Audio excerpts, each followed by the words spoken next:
The rain had only just faded when the funeral began, leaving the cemetery wrapped in a chilling silver haze. Mourners stood shoulder to shoulder beneath dark umbrellas, their whispers dissolving into the mist as the casket of Helena Whitford, the beloved only child of billionaire magnate Charles Whitford, was slowly lowered into the earth. To the world, Helena had died peacefully in her sleep.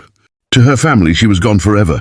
To everyone present, this was the end. Then chaos stepped forward.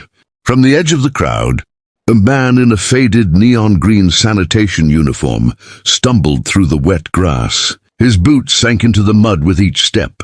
His clothes were worn, his hands trembling, his face drained of color, not from the cold, but from fear and urgency. His name was Mateo Reyes, a street cleaner no one ever noticed. Until now. With a shaking hand, he pointed at the casket and cried out, his voice cracking through the silence.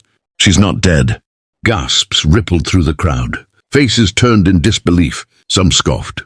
Others stiffened in anger. The priest froze mid-blessing. Helena's father stared at Mateo with fury burning in his eyes. Mateo swallowed hard, soaked by rain and judgment alike, but something deeper than fear forced him to stand firm. He was not a man of status. He lived unseen, unheard, erased by society. But today, everything depended on him being brave enough to speak. Helena had been the only one who ever saw him. She smiled at him when others looked away. She stopped to ask how his day was. She defended him when people mocked his job. She treated him like a human being. And Mateo knew something no one else remembered. He told them about the night he found Helena slumped on a park bench, her skin pale, her breathing barely there. He described how he called the ambulance, how he refused to leave her side, how he begged the paramedics to check her pulse. Again, because it was so faint it nearly disappeared. He remembered the medic whispering about a rare condition, a coma, so deep it could mimic death itself. But in the chaos of wealth, shock, and rushed decisions, that warning had vanished. Doctors dismissed him. Security pushed him away. He was told he had no right to question professionals, but he never forgot how her fingers twitched in his hand that night, as if begging someone to notice. Standing before the open grave, Mateo pleaded. He spoke of Helena's kindness, of the meals she left for strays, of the day she stood between him and cruel teenagers, telling them dignity wasn't measured by a paycheck. Silence settled heavy and uncomfortable, not with anger, but with doubt. The priest hesitated, then slowly signaled for the casket to be reopened. Relatives protested. Charles Whitford's jaw clenched. Then he nodded. The lid rose. Helena lay peacefully inside. Mateo asked for a mirror. Seconds passed. Then, barely visible, a faint cloud appeared on the glass. Panic erupted. Doctors rushed forward. A pulse was checked, weak. Almost gone, but alive. Helena was rushed away in a blur of sirens and tears. Mateo stood frozen, his heart pounding, not with fear but fragile hope. Hours later, Charles Whitford found him alone in a hospital corridor. For the first time, the billionaire did not see a garbage collector. He saw a man who saved his daughter. Helena had survived a rare metabolic coma. Without Mateo, she would have been buried alive. Charles sat beside him, tears streaming, gratitude heavier than any fortune. Days later, Helena awoke. The first thing she asked was why Mateo looked so worried. When she learned the truth, she cried and held his hands, promising he would never be invisible again. Her survival shook the city, a reminder that courage and humanity matter more than wealth. Mateo refused charity but accepted responsibility, leading the community programs Helena dreamed of. The invisible man became a symbol of hope, and the world learned heroes don't always wear suits. Sometimes they wear torn gloves and speak when no one else dares. Helena's return to life did not silence everyone. Behind closed doors, questions arose. Hospital administrators feared lawsuits. Doctors quietly defended their decisions. Media outlets began whispering. Was the garbage collector exaggerating? Was it luck? An internal investigation was launched. Mateo was summoned to testify.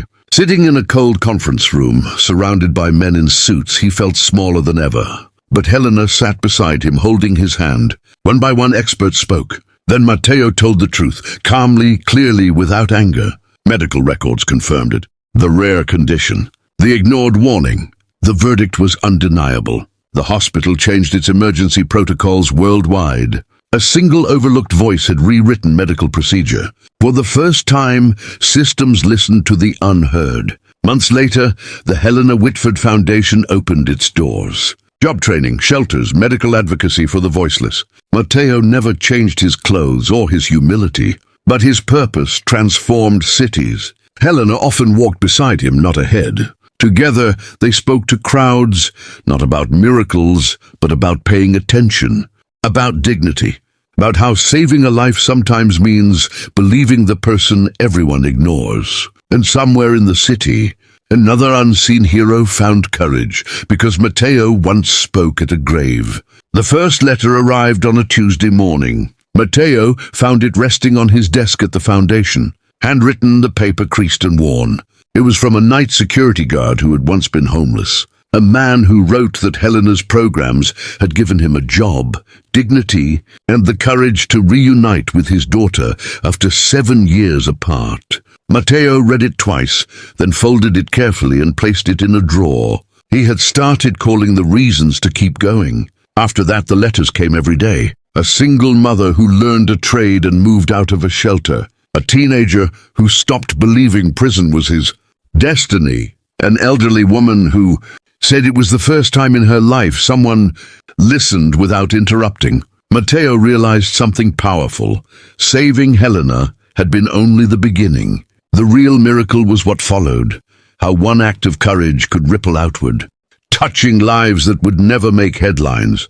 One evening, as the sun dipped behind the city skyline, Helena joined him outside the center. She watched people laughing, lining up for classes, sharing meals. "Do you ever regret speaking up?" she asked softly. Matteo shook his head. "I regret every time I stayed silent before." Helena smiled, tears in her eyes. "Then promise me something," she said. "Promise you'll keep teaching the world to listen." Matteo nodded, and from that day forward, the foundation adopted a simple motto carved into its entrance. Every life whispers before it screams. Because sometimes the future is saved not by the powerful, but by those brave enough to answer a quiet voice when everyone else walks past. If this story touched your heart, please like, share, comment, and subscribe to Kindness Corner.